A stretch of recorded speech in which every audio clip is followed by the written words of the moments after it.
هي الحلقات تحفظني بآيات من القرآن، هي الحلقات تملأني بحب المصطفى العدنان، هي الحلقات تحفظني بآيات من القرآن. اعوذ باللہ من الشیطان الرجیم، بسم اللہ الرحمن الرحیم۔ ناظرین کرام، السلام علیکم ورحمۃ اللہ وبرکاتہ۔ انشاءاللہ تبارک و تعالی آج ہم لوگ پڑھیں گے النحو الکبیر کا سبق نمبر 28 فاعل کا بیان۔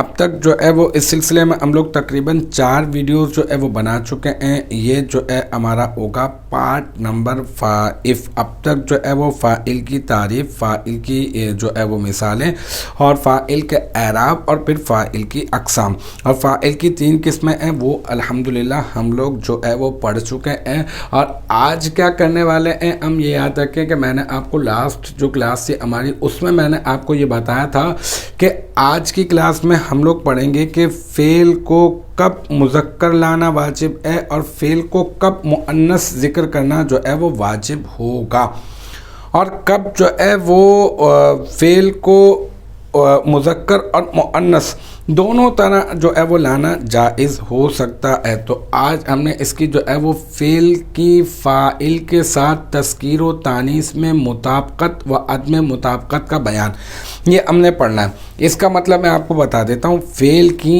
فاعل کے ساتھ مذکر اور مؤنث ہونے میں مطابقت، یعنی فعل اور فاعل دونوں جو ہے وہ مذکر ہیں یا پھر مذکر نہیں ہیں۔ مطابقت و عدم مطابقت کا بیان جو ہے، اس کا مطلب یہ کہ میں نے آسان کر کے آپ کو بتا دیا، ایک مرتبہ دوبارہ سے مزید آسان کر کے بتا دیتا ہوں کہ یہ کہہ رہے ہیں کہ فعل کی فاعل کے ساتھ مذکر اور مؤنث ہونے میں مطابقت ہوگی یا پھر مطابقت نہیں ہوگی۔ تو اس کے بارے میں انشاءاللہ تعالی ہم لوگ جو ہے وہ یہ پڑھیں گے کہ کب فعل کی فاعل کے ساتھ مذکر اور مؤنث ہونے میں مطابقت ہے اور کب جو ہے وہ نہیں ہے۔ اور وجوبی تذکیر کی 2 صورتیں، ابھی ہم کیا پڑھ رہے ہیں، یہ اچھے میرے ذہن میں آ گیا کہ ابھی اس کو میں نے اس وجہ سے جو ہے وہ علیحدہ کر دیا کہ یاد رکھیں کہ اس کو ابھی صرف آپ اپنے ذہن میں یہ رکھیں کہ اس وقت میں ہم لوگ کیا پڑھ رہے ہیں، وجوبی تذکیر کی 2 صورتیں پڑھیں گے۔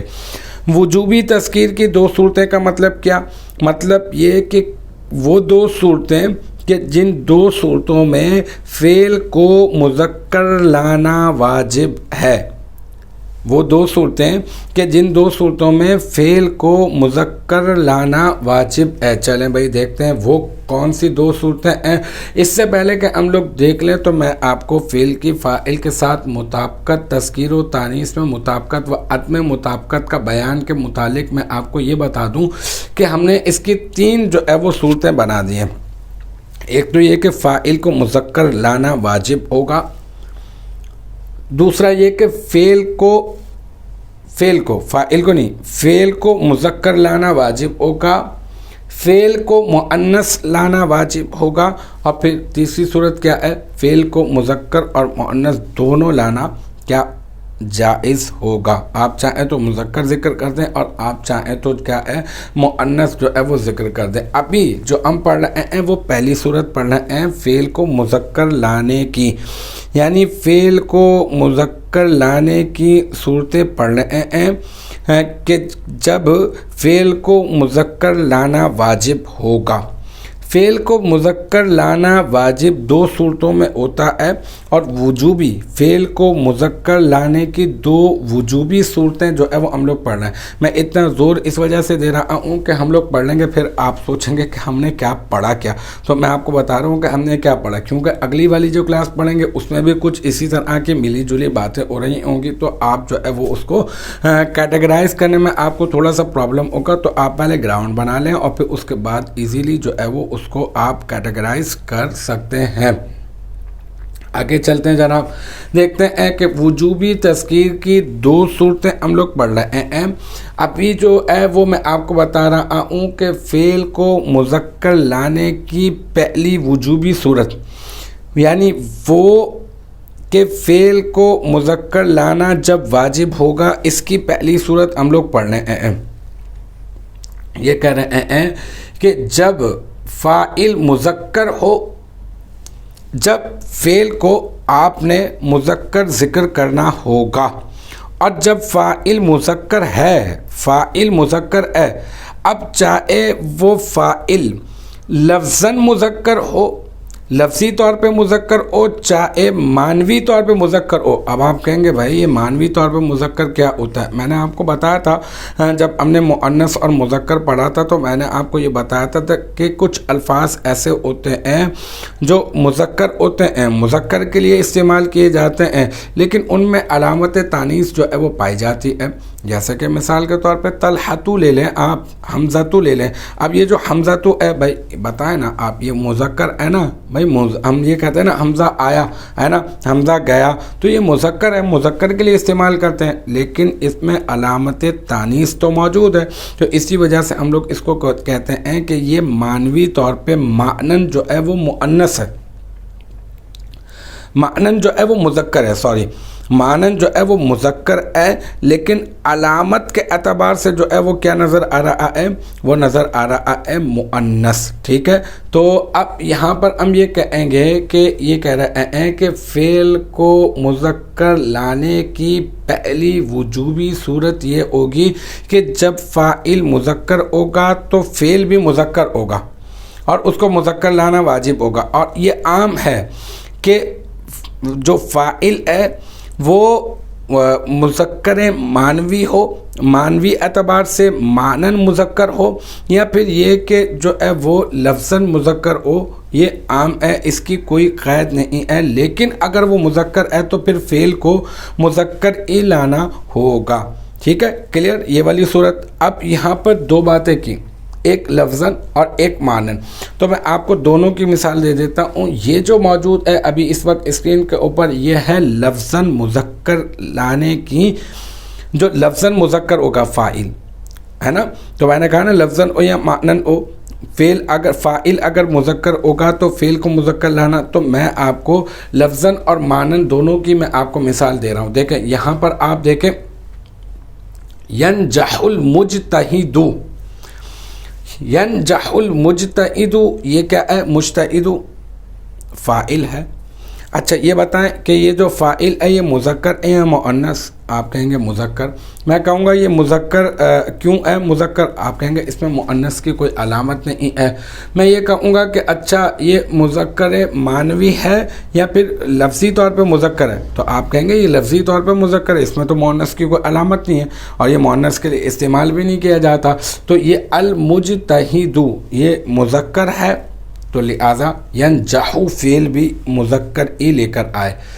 یہاں پر انہوں نے آگے ینجح المجتہدانی میں بس صرف اتنا کیا کہ اس کو جو ہے نا مجتہدو کو تثنیہ ذکر کر دیا، مجتہدانی، اسی طرح سے یہاں پہ آگے مجتہدون جمع ذکر کر دیا اور بتا دیا کہ یہاں پہ اس میں ظاہر فاعل ہے، تو اسی وجہ سے فعل جو ہے وہ واحد رہے گا، لیکن ابھی اس وقت واحد اور تثنیہ اور جمع ہمارا موضوع نہیں، ہمارا جو موضوع ہے اس وقت میں وہ یہ ہے کہ اگر فاعل مذکر ہے تو فعل بھی مذکر ہی آئے گا، اور فاعل چاہے لفظاً مذکر ہو یا معنن مذکر ہو، یہاں پر فاعل کے لفظاً مذکر ہونے کی میں نے آپ کو مثال جو ہے وہ دے دی ہے۔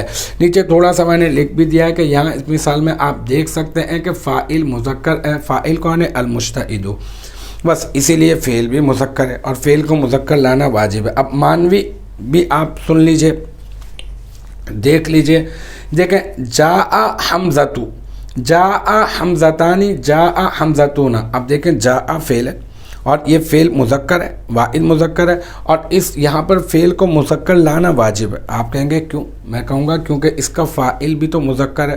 آپ کہیں گے فاعل میں تو علامت تانیث موجود ہے۔ میں کہوں گا اصل میں مذکر تانیث کی علامت تو موجود ہے، لیکن جو ہے وہ مانوی اعتبار سے تو مذکر ہے نا، تو بس یہ مانوی مذکر ہونے کی یہ مثال آپ کے سامنے موجود ہے۔